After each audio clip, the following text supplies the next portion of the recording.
एहसान मेरे दिल पे तुम्हारा है दोस्तों, ये दिल तुम्हारे प्यार का मारा है दोस्तों। हमारे 3 बच्चे हैं। बड़ा लड़का तो एडिशनल डिस्ट्रिक्ट जज है, और दूसरा लड़का यहीं एडीजीसी है, तीसरे हमारे इस दवा का कारोबार वगैरह करते हैं। अच्छा। हाई स्कूल जैसे ही पास किया वैसे ही मेरी शादी। बेचारे जो करे सो पाछे पछता है, काम बिगाड़े अपनो जग में हो थसा है। इस समय पत्नी पढ़ा रहे थे कि हर जिले से कम एक बार काउंसिल का सदस्य होना चाहिए। कबीरा खड़ा बाजार में लिए लुआठा हाथ, और जो घर फूके आपनो चले हमारे साथ। जो है पापा निवार्यत योते हिताय दूरे पिश्रुत्वा भवदीय कीर्तिम समागतो हम तव दर्शनाय। नमस्कार। स्वागत है आप सभी का हमारे इस विशेष कार्यक्रम में। दर्शकों, जब हम श्रेष्ठ परंपराओं का निर्माण करते हैं तो इतिहास का एक जागृत कालखंड निर्मित होता है और वो हमें गौरवान्वित करता है। और श्रेष्ठ परंपराओं का निर्माण तभी संभव है जब हमारे बीच, हमारे आसपास के लोग अपने कर्तव्यों का निर्वहन श्रेष्ठता के साथ करें। चाहे जो भी क्षेत्र हो, हर क्षेत्र में व्यक्ति जो भी कार्य करता है उस कार्य का अंकन समाज करता रहता है। जैसे मान लीजिए कि अगर हम वकालत के क्षेत्र को लें तो वकालत का जो क्षेत्र है वो बड़ा ही विस्तृत क्षेत्र है। क्योंकि आज हमारे साथ विधि क्षेत्र के विशेषज्ञ पंडित वशिष्ठ नारायण शुक्ल जी हैं, जो उत्तर प्रदेश राज्य के गोरखपुर जनपद में दीवानी न्यायालय में फौजदारी के वरिष्ठतम अधिवक्ता हैं। उनसे हम आज बातचीत करेंगे कि एक अधिवक्ता बनने के लिए कितनी मेहनत, कितना धैर्य और कितना साहस की ज़रूरत पड़ती है। तो शुक्ला जी, आपका हमारे कार्यक्रम में स्वागत है। धन्यवाद। क्योंकि आपकी यश और प्रसिद्धि जग जाहिर है, उसमें कहीं कोई संदेह नहीं है। हर व्यक्ति आपको जानता है और जो आपने ख्याति अर्जित किया है उसके लिए वो माता पिता जी, जिनकी कृपा से आपका अवतरण हुआ जी, जिनकी वजह से आपका अस्तित्व है, उनके बारे में ज़रा हमें बताइए। और वह स्थान सर जहाँ से निकल करके, वह गांव जहाँ से निकल करके आज जो आपका आभा मंडल है वो विस्तृत हो रहा है, उसके बारे में ज़रा हमारे दर्शकों को आप बताइए। दुबे जी, मेरा गांव सरजू नदी के किनारे तरैना नदी बहती है, उसके सन्निकट खखाई स्कोर है। मामखोर, खखाई स्कोर दोनों सटे गांव हैं। अच्छा। और दोनों में गर्गवंशी शुक्ल वंश खानदान रहता है। हमारे पिताजी पंडित श्याम बिहारी शुक्ला यहीं गोरखपुर में बांसगांव तहसील है, वहाँ तहसील में एज ए क्लर्क अच्छा काम करते थे। हमारे पिताजी 2 भाई, छोटे भाई का नाम पंडित राधेश्याम शुक्ला था। अच्छा। और हम अपने माता पिता से 3 भाई 2 बहन। अच्छा, 3 भाई और 2 बहन। 2 बहन हुए। अच्छा। तो आप सबसे बड़े हैं? नहीं, हमसे बड़े हैं, हमारे बड़े भाई हैं, उनका नाम है राघव प्रसाद शुक्ला। अच्छा। जो सहायक अभियंता विद्युत विभाग में थे, तो अवकाश प्राप्त कर लिए और घर पर रहते हैं। अच्छा। और दूसरे नंबर पर मैं, मेरा नाम वशिष्ठ नारायण शुक्ला, आपने तो बताया ही है लोगों को। बिल्कुल। और हमसे जो छोटे भाई हैं उनका नाम शैलेश कुमार शुक्ला। अच्छा। माता जी का नाम पार्वती देवी है। और हमारी जो प्रारंभिक शिक्षा हुई वो ग्राम खखाई स्कूल के प्राइमरी पाठशाला से, फिर मिडिल स्कूल जिसको कहते थे जूनियर हाई स्कूल, उसके लिए मुझे हाटा आदर्श जूनियर हाई स्कूल, मेरे पिताजी का ट्रांसफ़र हो गया महाराजगंज। अच्छा। वहाँ वो एसडीएम के रीडर थे। मैं वहाँ, मेरा जो है 9th क्लास में अच्छा एडमिशन हुआ। वहाँ के जो गणेश शंकर विद्यार्थी स्मारक इंटर कॉलेज था, उसके जो प्रबंधक थे प्रोफेसर शिवलाल सक्सेना जी थे। अच्छा। और प्रधानाचार्य महेंद्र द्विवेदी थे। महेंद्र द्विवेदी वहाँ के बहुत ही प्रतिष्ठित व्यक्ति थे, बड़े लोग उनकी इज्जत करते थे। किसी बात को लेकर के शिवलाल सक्सेना से विवाद हुआ अच्छा अच्छा। तो वहाँ वो विद्यालय पर रिजाइन किए, लेकिन लोगों का हुजूम देखकर कि आप नहीं जाएंगे, उसी विद्यालय के ठीक सामने दूसरी तरफ उन्होंने जनता इंटर कॉलेज के नाम से अच्छा विद्यालय खोल दिया। विद्यालय खोल दिया और छप्पर डाल कर दिया, छप्पर डाल करके लोग वहाँ पढ़ने लगे। पुनः वहीं से इंटर पुनः मैं आया, हाई स्कूल पास अच्छा हाई स्कूल आप महाराजगंज से? महाराजगंज से किया। और इंटर में? और इंटरमीडिएट में पुनः गोरखपुर आ गया और हम भी एडमिशन करा लिए डीएवी कॉलेज में। उसमें उमाशंकर लाल जी प्रिंसिपल थे। मैं वहाँ से दुबई जी मैंने इंटर किया, फिर मेरा एडमिशन लिया गोरखपुर विश्वविद्यालय में, वहाँ से स्नातक और विधि स्नातक। अच्छा, तो विधि स्नातक आपने मैं 1978-79 में मैंने पास कर लिया था। अच्छा अच्छा। और पर प्रैक्टिस में चूँकि मैं जब मैं पास किया और पढ़ाई के समय से ही मैंने भारतीय जीवन बीमा में कैरियर एजेंट का। अच्छा अच्छा, यानी मतलब मैं नहीं चाहता था कि मेरा बोझ परिवार के ऊपर पड़े। अच्छा, मैं हाई स्कूल जैसे ही पास किया वैसे ही मेरी शादी जो है पंडित लालजी राम त्रिपाठी, आपके जो व्याकरणाचार्य थे, केशवान राय ककरही इंटर कॉलेज में वहीं पढ़ाते थे लोग। अच्छा, कन्या से हाई स्कूल के बाद ही आपकी शादी हो गई? शादी हो गई। अच्छा। एक जिम्मेदारी आ गई पत्नी की, और फिर साल 1.5 साल 2 साल बच्चे पैदा हो गए। तो मैं परिवार को भार पिताजी के ऊपर न पड़े, तो मैंने भारतीय जीवन बीमा निगम में अच्छा कैरियर एजेंट के रूप में सेवा करने लगा। आय का स्रोत आपने बना लिया? हमने बना लिया पढ़ाई के दौरान ही। तो जितना मैं काम करता था स्टाइपेंड मिलता था, और जो और आता था कमीशन वगैरह, उससे बच्चों की शिक्षा दीक्षा, परिवार की मदद। उसमें बड़ी गरीबी थी, जितना पैदावार भी नहीं होता था। तो शादी हो गई तो आपकी पत्नी गृहिणी? हमारी उस समय पत्नी पढ़ा रहे थे। अच्छा अच्छा। चूँकि केशवान राय उसमें डिप्टी मिनिस्टर थे और हमारे ससुर जी उसी टीचर थे। अच्छा। उनके विद्यालय में। तो उन्होंने पहले एचटीसी हुआ करता, बीटीसी की पहले एचटीसी हुआ करता, तो एचटीसी की, और उसी में उनकी भाभी थी आपके सिब्बन राम तिवारी की पत्नी। अच्छा, उसी तो वो दोनों लोग साथ ही टीचर हो गए। अच्छा। और सिब्बन राम वहीं जानीपुर में टीचर हो गए, ये लोग वहीं गोपालपुर में पढ़ाने लगी। तो यानी शादी हुई, यानी सेवा में थी, तो तब तो आपका भार जो है, इसका मतलब स्वावलंबन की जो प्रवृत्ति थी वो तो थी ही आपके अंदर, लेकिन जो आपकी सहचर हैं वो स्वयं जो है परिवार में आ गए, आर्थिक स्रोत वो एक बन के आ गए। तो ये बहुत बड़ा जो है, बहुत बड़ी उपलब्धि है ना, ये भाग्य इसको कहते हैं। ये है आपके माता पिता के श्रेष्ठतम कर्मों का फिर हमने एक उपहार था। अच्छा, आपके बच्चे कितने हैं? हमारे 3 बच्चे हैं। 3 में बड़ा लड़का तो एडिशनल डिस्ट्रिक्ट जज है। अच्छा, क्या नाम है? सीनियर जज है, आलोक कुमार शुक्ला नाम है उनका। अच्छा अच्छा। इसमें शाहजहाँपुर में है। और दूसरा लड़का यहीं एडीजीसी है। और अच्छा। तीसरे हमारे उनका नाम अमित कुमार शुक्ला है, और वो भी दवा का कारोबार वगैरह करते हैं। अच्छा अच्छा, यानी सारे बच्चे सेटल्ड हैं? शादी ब्याह सब शादी हो गई, पत्नी रिटायर हो गई, बच्चे अपने काम पर चले गए। हम जो है अब आप लोगों के पीछे है, अब बाबा की भूमिका में है। बाबा की भूमिका में है। तो और मैं जब प्रैक्टिस में मेरे आने का बड़ा रोचक कहानी है। बिल्कुल बिल्कुल, मेरा सवाल था। हमारे मित्र प्रदुत्तम कुमार तिवारी, अच्छा, उनको कचहरी में लोग पीके तिवारी कहते थे, और गोला के रहने वाले थे। चूँकि मेरी ससुराल भी उधर है, पत्नी भी वहीं पढ़ाती थी, संपर्क था मेरे रुस्तमपुर मकान में। वो यही से LLB किया उन्होंने। अच्छा अच्छा। तो LLB उन्होंने किया, नाइट क्लास चलता था सेंट एंड्रूज से, तो उन्होंने किया। वो थे, ये सूरत नारायण तिवारी था, अच्छा, ये भी थे, सब लोग साथी करते थे।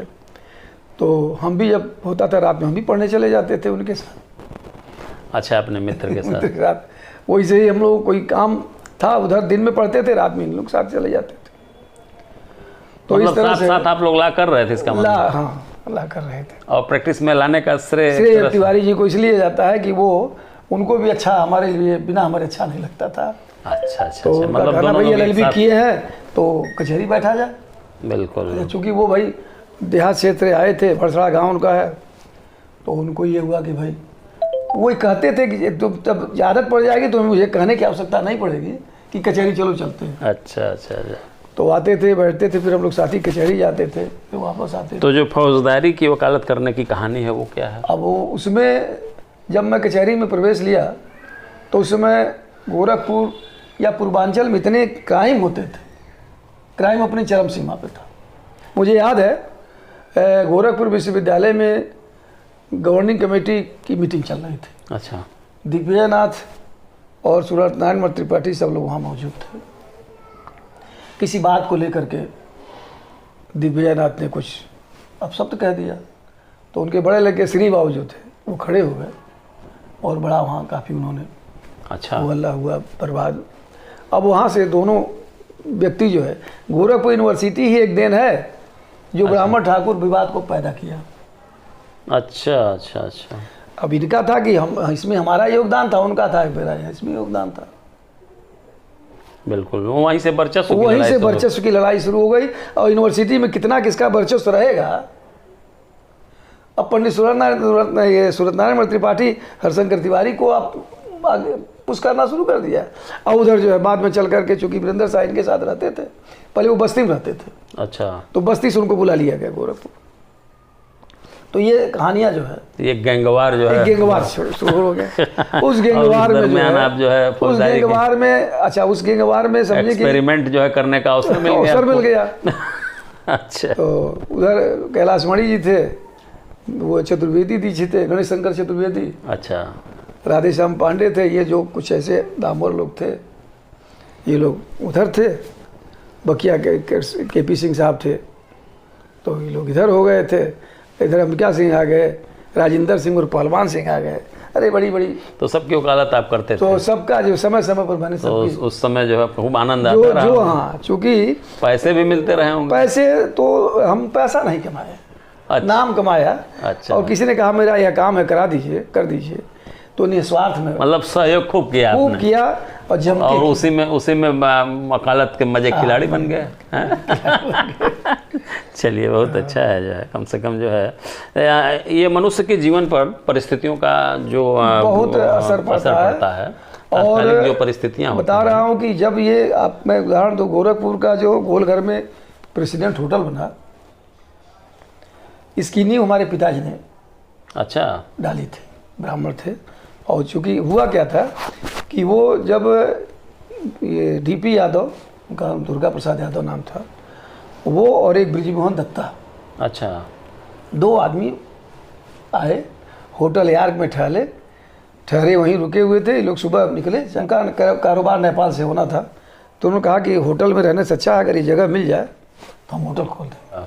अब हुआ कि ब्रिजमोहन दत्ता वहाँ, वो सुनील दत्त का कजिन था, जब बम्बई से आया तो ट्रेन एक ही चलती थी, बच्चों के साथ आ रहे थे, तो उन्होंने कहा कि मैं तो अब गोरखपुर जा रहा हूँ, होटल बनवाना है, अब बच्चों का एडमिशन कहाँ कराएंगे। उसी में ट्रेन में कोई व्यक्ति बैठा था, तो उसने मुझे कहा कि आप बस स्टैंड शुक्ला को पकड़िए गोरखपुर, और जहाँ चाहेंगे वहाँ आपका एडमिशन हो जाए। वो आए, हमको बुलवाए, मैं होटल गया, होटल लोग ठहरे थे, कहा ऐसी सी बात है, मैं होटल खोलना चाहता हूँ, मेरे बच्चे का एडमिशन आप कहीं करा सकते हैं। हमने कहा आप कहाँ चाहते हैं? तो मेरा संपर्क दुबे जी एयरफोर्स से ज़्यादा था। अच्छा। वहाँ एक विंग कमांडर थे, जिंदर सिंह साहब हुआ करते थे, वो मेरा उनसे काफ़ी अच्छा संबंध था। मैंने उसका एडमिशन जो है एयरफोर्स स्कूल में करा दिया, और मेरा वहीं से उनका संपर्क बन गया। फिर बाद में जब होटल की नींव पड़ी तो मरीना होटल वाले, ड्रेसलैंड वाले, बेबी लैंड, सब लोगों ने विरोध करना शुरू किया, कैसे यहाँ होटल बने। उसी समय एक पहला केस मैंने सिविल का किया। अच्छा अच्छा। TN तिवारी यहाँ सिविल जज थे, तो उनके यहाँ मैंने बात दाखिल कराया, अपने तो जानता नहीं था लेकिन कराया कैलाशपति जी से, और उसमें उन्होंने साफ ऑर्डर किया कि इनके निर्माण में किसी प्रकार का हस्तक्षेप न किया। बाद में वीरेंद्र साहिब भी आए रोकने के लिए, फिर उधर अमरमणि भी आ गए, मतलब बड़े ही अच्छा अच्छा। मतलब कुल मिलाकर के न्यायालय के आदेश से उसमें आपकी महत्वपूर्ण भूमिका थी आपकी, जिसका आज भी मैं लोग श्रेय हमको जो है देते हैं। अच्छा अच्छा। तो फौजदारी में अगर मैं बात करूं आपसे, फौजदारी के, चूँकि अब तो आप फौजदारी के वरिष्ठतम अधिवक्ता हैं, तो अगर प्रथम सूचना रिपोर्ट की मैं बात करूं और अगर NCR की बात करूं, तो जो संज्ञेय अपराध है उसमें प्रथम सूचना रिपोर्ट दर्ज होती है, उसकी विवेचना पुलिस स्वयं कर लेती है। लेकिन जो NCR है उसमें जब मामला दर्ज होता है जी, तो उसकी विवेचना बिना मजिस्ट्रेट के आदेश के नहीं होती हाँ, है। उसमें दो तरीके हैं। एक तो ये है कि थाने का भार साधक अधिकारी जो भी होगा वो उसको बताएगा कि आपका मुकदमा दर्ज हो गया, इसकी विवेचना मजिस्ट्रेट आदेश देगा, उस हिसाब से किया जाएगा, इसको आप परमिशन ले आइए। बिल्कुल। और दूसरा ये होता है कि अगर कहीं वो नहीं उस लायक है तो पुलिस वो भार साधक अधिकारी जो होता है अपने उच्च अधिकारी अच्छा, के पास भेजता है और उनसे भी अनुमति लेकर के विवेचना अच्छा, आदेश दे सकता है। देश अधिकार है। अक्सर देखा ये जाता है कि एनसीआर के मामले जो है, जो पीड़ित होता है, अगर एनसीआर दर्ज हो गया तो वो ये समझता है कि हमको जो है, हमारा तो एफआईआर दर्ज है, पुलिस कार्रवाई करेगी। हाँ, काफ़ी दिन बाद पता चलता है कि उसके कोई कार्रवाई होनी है। उस समय अगर वो पता चलता है उसको, जी जी, तो काफ़ी देर अगर हो गया रहता है, काफ़ी देर भी अगर हो गया है तो अपनी बातें अज्ञानता की वजह से या कानूनी सलाह न मिलने के कारण जब उसको उसमें कुछ कार्रवाई नहीं की गई है तो मजिस्ट्रेट चाहे तो उसको आदेश कर सकता है और करता है। कभी कभी ये देखने को मिलता है कि जैसे मान लीजिए कि गंभीर धाराओं में अगर मुकदमा दर्ज है और पुलिस जो है उसका अल्पीकरण करके सामान्य धाराओं में आरोप पत्र भेज देती है। पता चला कि वादी मुकदमा जो पीड़ित है वो इंतजार कर रहा है कि हमारा तो मुकदमा जो है गंभीर धाराओं में दर्ज हुआ था। देखिए 2-3 उसमें कई चैनल है। हम तो समझते हैं कि अगर शुरुआत दौर पर ही अगर इस पर अध्ययन किया जाए और उसको गाइड किया जाए तो निश्चित रूप से उसके साथ न्याय होगा और विवेचना भी ठीक ढंग से होगी। बिल्कुल। अच्छा, जो इलेक्ट्रॉनिक एविडेंस होते हैं जी, इनकी जो ग्राह्यता है वो अब इलेक्ट्रॉनिक अब आ रही है। अब जो परिवर्तन आ रहा है, अब जैसे मान लीजिए कि कोई एविडेंस फुटेज हुआ, कोई एविडेंस नहीं है, हमें कहीं मिल गया फुटेज, वो अब ग्राह्य है, उसको अब पढ़ा जाएगा। अंतर इतना ही है कि हमारी आवाज़ आपकी आवाज़ में क्या है, तब वो जाएगा उसके बैलिस्टिक जांच के लिए। तो अच्छा, जमानत के बारे में अगर मैं बात करूं तो जमानती अपराध में तो मान लीजिए लिखा हुआ है कि जमानत ये अपराध जमानती है, सुपाने का अधिकार है, लेकिन अजमानती अपराधों में उन मामलों में भी जमानत मिलती है। उन अपराधों में इसलिए मिलती है। पहले तो मजिस्ट्रेट की कृपा पर था, अब हाई कोर्ट सुप्रीम कोर्ट ने कहा कि 7 साल तक की जितनी सजा वाले केसेज हैं उसमें पहले पुलिस गिरफ्तार नहीं करेगी। अच्छा, और वो अपनी अग्रिम जमानत ले सकता है। अग्रिम जमानत पहले थी नहीं यूपी में। अच्छा, हाँ, उत्तर प्रदेश में अग्रिम नहीं था। अब अग्रिम जमानत का एक आया कि सबको एक लाभ मिला कि कम से कम इसी बहाने जमानत हो जाएगी। उनको शुरुआत में बांध दिए जाएंगे, जमानत हो गई तो ऐसा नहीं जमानत हो गई तो स्वतंत्र हो गए। उसमें भी पुलिस का कंट्रोल है। पुलिस कहेगी इन्होंने मुझे कोऑपरेट नहीं किया, कोऑपरेट नहीं कर रहे हैं, जमानत लेकर के भाग रहे हैं, मेरे सामने नहीं आ रहे हैं। अच्छा, गिरफ्तारी की आशंका पर ही जो है ये एंटीसिपेटरी बेल है ही है, वो इसीलिए है ये कि आशंका अगर है तो आपको जो है जमानत दी जा रही है, पुलिस का दी जा रही है। और मजिस्ट्रेट जो है भी देखता है कि विवेचना में विलम्ब हो रहा है और 3-7 साल से कम की सजा है तो उसमें देते हैं। बिल्कुल बिल्कुल बिल्कुल। तो जैसे मान लीजिए कि अगर जमानत के आधार की हम बात करें तो जो जमानत का जो प्रार्थना पत्र प्रस्तुत किया जाता है उनमें किन किन बातों का ध्यान रखा जाना चाहिए कि आपके मौकिल को जो है जमानत आसानी से मिल जाए? अब उसमें 2-3 चीज़ें हैं। और जैसे मान लीजिए किसी को चोट लगा सर पे, अब सर की चोट कितनी गहराई है उस जांच में विवेचक आईओ डॉक्टर से बहेगा कैसे जान जा सकती थी, नहीं जान जा सकती थी, इस चोट की क्या ग्रेविटी है, उस पर उनको लगाना चाहिए। अब तो मैं देख रहा हूं कि कुछ सर पे चोट लगा और प्रभावित है थाना तो 308 लगा दिया। तो ऐसी स्थिति में वो बेल के स्टेज पर जब आपको गिरफ्तार करेगा तो 308 को 307 भी कन्वर्ट कर देगा।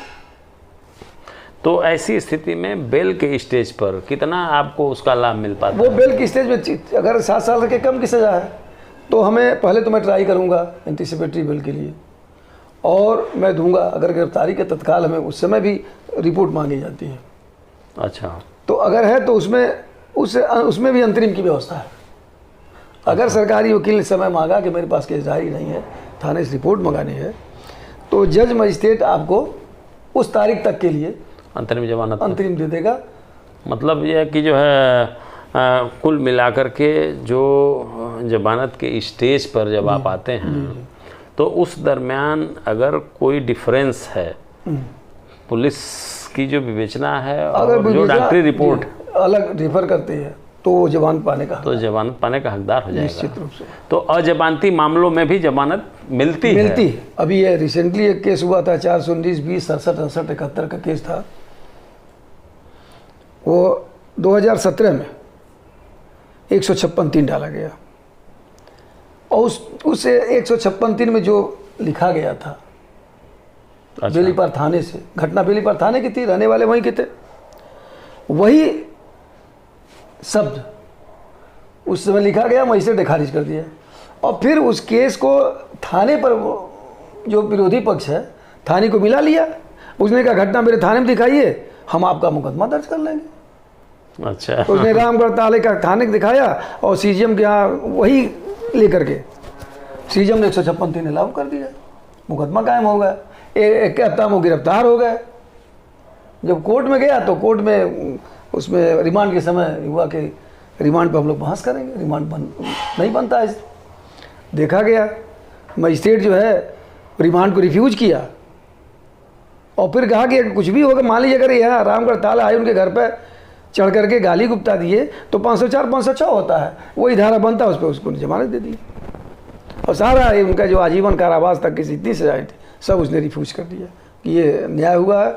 बाद में डीआईजी भी उस पर इंटरेस्ट लिए कि 419, 20, 67, 68 ये तो यही भाई, आप एविडेंस तो पहले कलेक्ट करो तभी ना आप गिरफ्तार करोगे आप। बिल्कुल बिल्कुल बिल्कुल। ये भी एक चीज़ और मैंने देखा भाई साहब कि जो अज्ञात में मुकदमे कायम होते हैं, अच्छा, चोरी के, लूट के, तो किसी निरीह को पकड़ ले रहा है और जितना अज्ञात में है सब उसको मुलजिम यही था सबको उसको मुलजिम बना दे रहा है। शुक्ला जी, जैसे अगर मैं बार काउंसिल से जुड़ा हुआ एक सवाल करूं आपसे, तो उत्तर प्रदेश बार काउंसिल में 25 सदस्यों का निर्वाचन होता है जब से एडवोकेट एक्ट बना तब से जो है, और उस समय जिले कम थे, अधिवक्ताओं की संख्या कम थी। आज अधिवक्ताओं की संख्या भी अधिक हो गई है और जिले 75 हो गए। ऐसे में आज भी 25 सदस्य ही निर्वाचित होकर जाते हैं। अब इसमें तो प्रत्येक जिले से इनका निर्वाचन हो, क्या कहेंगे? हम आपकी बात से सहमत हैं, पूर्ण रूप से सहमत हैं। अधिवक्ताओं की अब समस्याएं आम तरह हो गई हैं। बिल्कुल, हमारे अधिवक्ता जो है इतने संख्या में बढ़ गए हैं कि अगर हम उनके विषय में सोचेंगे नहीं तो एक भयावह स्थिति आने वाली है, आने वाले हैं। और हर जिले से अगर उसका प्रतिनिधित्व करने वाला कोई नहीं मिलेगा तो उनकी बात कोई रख ही नहीं पाएगा। तो इसलिए मेरा मानना है कि हर जिले से कम एक बार काउंसिल का सदस्य होना चाहिए। यही स्थिति हमारे बार काउंसिल ऑफ इंडिया की भी होनी चाहिए। हाँ, वहाँ भी संख्या बढ़ानी चाहिए, बढ़ेगी। बिल्कुल, जब इससे बढ़ेंगे तो हमें बढ़ना ही चाहिए। बिल्कुल बिल्कुल बिल्कुल। नहीं, ये अधिवक्ताओं की हर एक समस्याएं आ गई हैं। जो अधिवक्ता हमारे पास होकर के आ रहे हैं उनका रजिस्ट्रेशन फीस इतना ज़्यादा है कि घर वाले परेशान हैं, किसी तरह की रजिस्ट्रेशन हो जा रहा है तो कचहरी में उनको बैठने के लिए जगह नहीं है, और जगह जहाँ मिल रही है वहाँ बैठ नहीं सकते क्योंकि वो जगह उनके लिए सूटेबल नहीं है। मतलब यह है कि जैसे नए अधिवक्ताओं का जो पंजीकरण है ये भी बहुत जो है भारी भरकम फीस लगती है, और मैं समझता हूँ कि इसको कम होना चाहिए, क्योंकि जो आने वाले जो पीढ़ी है, इतना रुपया हमसे ले रहे हो, हमारे लिए कुछ कर ही नहीं रहे हो। हमारी फीस ले रहे हैं, रजिस्ट्रेशन हमारा कर रहे हैं आप, 18,000 रुपया 17,000 रुपया फीस हो रहा है, अधिवक्ता से ले रहे हैं। इतने अधिवक्ता अपना रजिस्ट्रेशन करा रहे हैं, वो पैसा कहाँ जा रहा है? तो कुछ तो हमारे लिए करिए आप। बिल्कुल बिल्कुल। नहीं, इस पर हमारी बात हो रही थी तो हरिप्रकाश मिश्रा जी से बात हुई तो उन्होंने कहा कि इस पर एक वरिष्ठों का एक पैनल बनाइए और चलिए मुख्यमंत्री से हम लोग मिलते हैं और मुख्यमंत्री तक ये बात रखी जाए, ताकि अब इस समय अवसर है कि हमारे जिले का, हमारे गृह जनपद का मुख्यमंत्री है, तो उनको चल के हम लोग कहा जाए और उसके बाद वो बात आगे बढ़ाएं जो है। और जैसे पहले आप देखिए, जब bar council of Uttar Pradesh का चेयरमैन 5 साल के लिए निर्वाचित होता था, अब वो 1 साल कर दिया लोगों ने, और वही रोटेशन में बना दिया। सारे सदस्य जो है एक साल के लिए जो अध्यक्ष भी हो जाए, अपनी सुविधा के लिए लोगों ने हो गई। अब अध्यक्ष भी चेयरमैन कहला रहे हैं।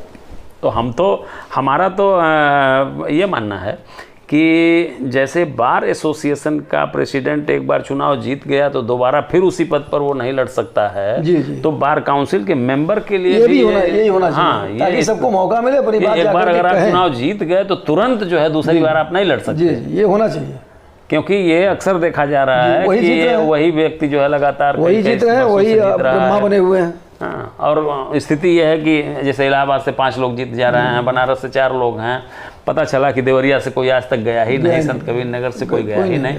तो ये जो विषमता है ये खत्म होनी चाहिए। ये जरूर होनी चाहिए। मैं लोकसभा का चुनाव लड़ा था। अच्छा। और उस समय वो ये 1995 या 95 की बात है। अच्छा, किसी दल से आप लड़े थे? नहीं लड़े तो थे, मैं वो निर्दल था। अच्छा। उस समय जमुना निषाद थे, राजन शुक्ला डीएम थे। अच्छा अच्छा। चुनाव हुआ और बाद में मुझे जो ये लगा कि बाबा जी को हराने के लिए ऐसा हो रहा है, तो मैंने अपना जो प्रचार प्रसार था मैंने कम कर दिया। कम से कम एक हिंदुत्व का कोई जगह अलग जगा रहा है, वो तरह बाबा जी हार रहे हैं, बाबा जी हार रहे हैं। मैंने कहा भाई प्रभु से भैया ये ना हारने पावे, चाहे सब लोग हार जाए। तो बाबा जी जीत गए, 5-6 हज़ार वोट से कितना जीते थे। अच्छा, आपकी हॉबी पर अगर मैं सवाल करूं, बचपन में जो शौक़ थे आपके, तो वो शौक़ क्या थे? जैसे साहित्यिक गतिविधि? पहले मेरा शौक़ तो यही था कि हम कितना लोगों की सेवा करें, कितने लोगों को हम मिलावें अपने व्यवहार से। अच्छा अच्छा। और वह लोग कम से कम ये महसूस करें कि यह व्यक्ति कुछ किसी लायक है। सामाजिकता का सामाजिकता का मैंने, चूँकि मैं जीवन बीमा करता था, भारतीय जीवन बीमा का पहला लोगों से मिलने जुलने पहला यही था कि सामाजिकरण। अगर सामाजिकरण आपकी मजबूत सामाजिकता है, sociology is the science of society. बिल्कुल बिल्कुल बिल्कुल। तो सामाजिक जो है व्यक्ति वही होगा जो समाज से जुड़ेगा और वही व्यवसाय भी कर पाएगा। मेरी डिक्शनरी में 9 शब्द नहीं। मेरा छोटा लड़का सेंट्रल स्कूल में पढ़ता था, रामाशीष सिंह बघेल प्रिंसिपल थे। मैं गया तो हमारे अच्छे संपर्क में थे, तो मैंने कहा आया हूँ तो लड़के से बोलूँ, कहना नाम बताइए। तो मैं सोचने लड़के का नाम क्या है। अच्छा। तो घर पे हुआ कि मुन्ना मुन्ना कहते हैं उसको। कहला मुन्ना नाम का तो कोई नहीं है। अच्छा। अब कुछ बताइए अपने लड़के का नाम।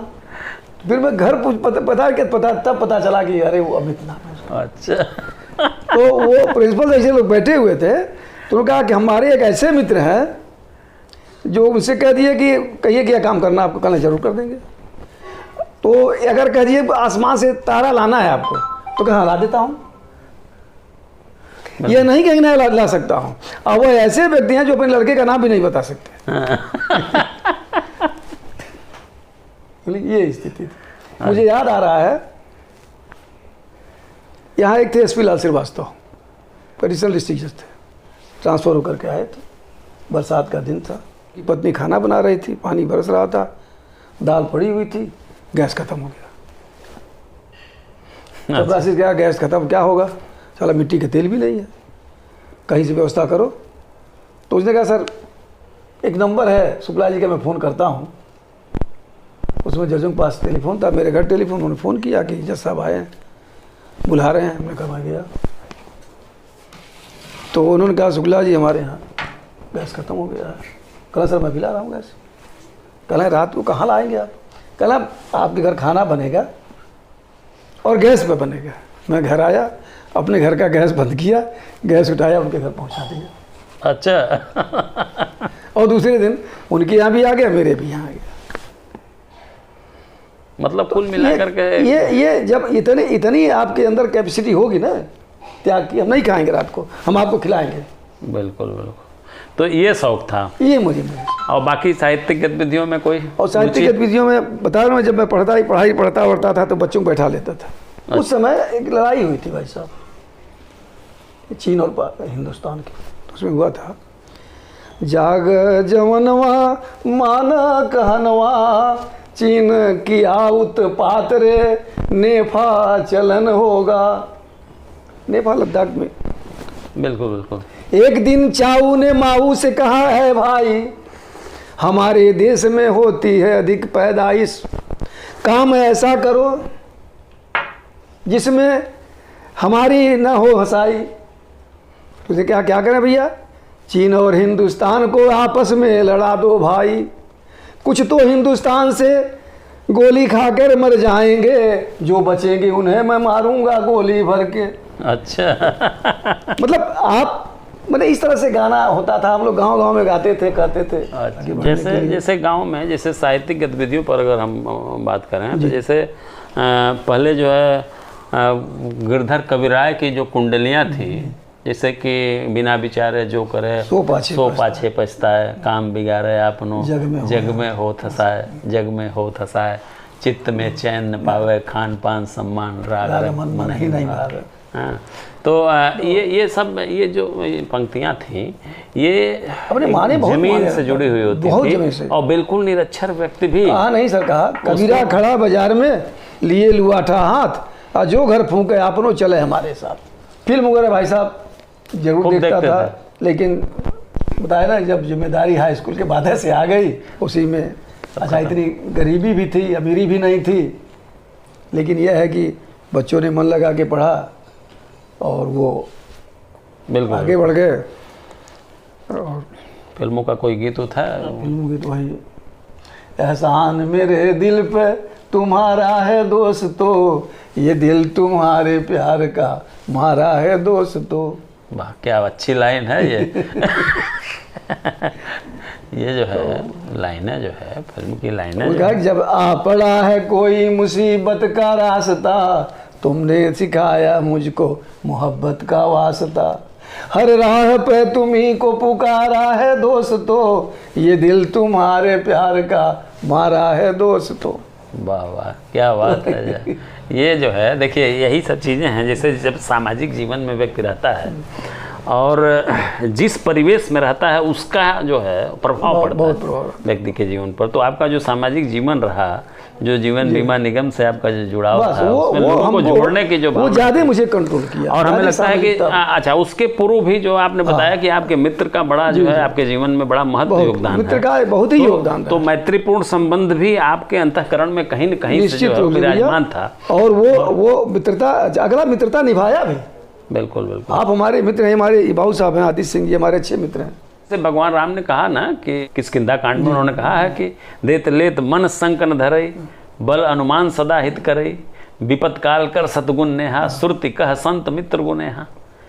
कि भाई जहाँ जहाँ देने लेने में कोई संकोच ही ना हो और अपने बल के अनुसार, अपनी क्षमता के अनुसार हमेशा व्यक्ति हित में लगा हो। और अगर कोई संकट आ जाए, विपत्ति काल आ जाए, तो ये सारा सब कुछ जो है 100 गुना बढ़ा दे। बिल्कुल। तो वो मित्र है। इसी तरह से जो है महाभारत के उद्योग पर्व में भी आया है कि कृतज्ञतम धार्मिकम सत्यम क्षुत्रम दृढ़ भक्तिकम स्थितम स्थित्या मित्रम त्याग चोस्यते। कि व्यक्ति जो है कृतज्ञ हो, धार्मिक हो, मर्यादा के भीतर रहने वाला हो। का जो है पापा निवार्यत योते हिताय, पापों से दूर रखता है, अच्छे अच्छे कर्मों में लगाता है। हाँ, तो श्रेष्ठ तो वो मित्र का लक्षण है। इसीलिए पत्नी को भी जीवन साथी कहा। बाहर से आते हैं, घर में पत्नी अगर पानी न दे, हाँ नहीं, ये तो उम्मीद करके आते हैं जैसे ही जाके मुझे पानी पीने। ये तो जो 6 सुख जो है महाभारत के उद्योग पर्व में वर्णन है। अर्थागमो नित्यम निरोगिता, प्रिया च भार्या प्रियवादिनी च, वसस्य पुत्रो अर्थ करी च विद्या, खड़ जीव लोकस्य सुखानि राजन। कि अर्थागमो यानी जीवन में अर्थ का आगमन की व्यवस्था होनी चाहिए, आपका शरीर निरोगी हो। प्रिया च भार्या प्रियवादिनी च, पत्नी सुंदर हो लेकिन प्रियवादिनी हो। और वसस्य पुत्रो, पुत्र आज्ञाकारी हो। और अर्थ करी च विद्या, ऐसी विद्या का ज्ञान हो जिससे तुरंत आप धन अर्जित कर सकें। जो तो ये सुख है, जीवन के 6 सुख हैं जो है। तो ये मित्रवत संबंधों पर चाणक्य ने भी लिखा, चाणक्य ने भी इस पर लिखा है कि विद्या मित्रम प्रवासे च भार्या मित्रम गृहसु च, व्यायादितस्य औषध मित्रम धर्म मित्रम मृत्यु च। कि विद्या जो है आपका उस समय साथ देती है जब कोई साथ नहीं आपका देता है। आप विदेश में हो तो जो आपका ज्ञान है, जो आपका हुनर है, वही काम आएगा। वही और भार्या मित्रम गृहेषु च, घर की मित्र पत्नी होती है। जब बूढ़ा बूढ़ी तो सब लोग ठुकरा देते हैं, तो एक दूसरे को देख के आजीवन अपना काट लेते हैं। जो वो एक दूसरे का साथ नहीं छोड़ते और व्यायादित उसी समय पता चलता है, वृद्धावस्था में ही पत्नी का क्या सुख है, पति का क्या सुख है, उसी समय आदमी एनालिसिस कर लेता है। बिल्कुल बिल्कुल बिल्कुल। चलिए, अच्छा चलते चलते एक जो है एक संदेश उन बच्चों के लिए जो विधि के क्षेत्र में अपना भाग्य आजमाना चाह रहे हैं, उनके लिए कितना बेहतर भविष्य है विधि के क्षेत्र में, क्या कहेंगे? तो मैं तो यही कहूँगा कि सबसे बड़ी बात यह है कि वो धैर्य रखें। धैर्य के साथ अगर सीनियर उनका कोई है तो उसके आचरण को ग्रहण करें और कितने दिनों बाद वो सीनियर का रूप लिया है उससे कुछ सीखें, कुछ पाएं। और जो सीख लेगा उसको कोई फिर रोक नहीं सकता। मतलब वो मैं बड़ा वकील बन सकता है। निश्चित। बहुत अच्छा लगा, आपने अपना अमूल्य समय निकाला। और कि मुझे कम से कम आप आए, मैं तो आपकी बड़ी शुरू से मैं आपको जानता हूँ, देखा हूँ। ये होता था मेरा इतना सानिध्य आपसे नहीं मिला। तो कहा गया है संस्कृत में कि दूरे पिश्रुत्वा भवदीय कीर्तिम कर्णौ च तृप्तौ न च चक्षुषेम तयोर्विवादं परिहरतु काम समागतो हम तव दर्शनाय। अरे वाह, तो आपके समागत से, आपके समागम से, दर्शन से हमारी इच्छा पूरी हुई, संपर्क में आने की। बिल्कुल बिल्कुल, नहीं है ही है, निश्चित रूप से आपका सानिध्य मिला। आप बड़े हैं, आपका आशीर्वाद निरंतर हमें मिलना चाहिए। दर्शकों, आपने देखा कि पंडित वशिष्ठ नारायण शुक्ल जी ने बेहतर तरीके से अपने जीवन के छुए अनछुए पहलुओं पर बातचीत किया और विधि के क्षेत्र में विधि के तमाम सिद्धांतों के बारे में आपने बताया। किस तरह से विधि व्यवसाय में आप आगे जा सकते हैं उसके बारे में आपने बेहतर तरीके से बताया है। निश्चित रूप से ये आपके लिए उपयोगी साबित होगा। फिर अगली बार किसी और ऐसे ही शख्सियत के साथ मुलाकात होगी। शुक्ला जी, आपने अपना अमूल्य समय दिया, इसके लिए आपको बहुत बहुत धन्यवाद।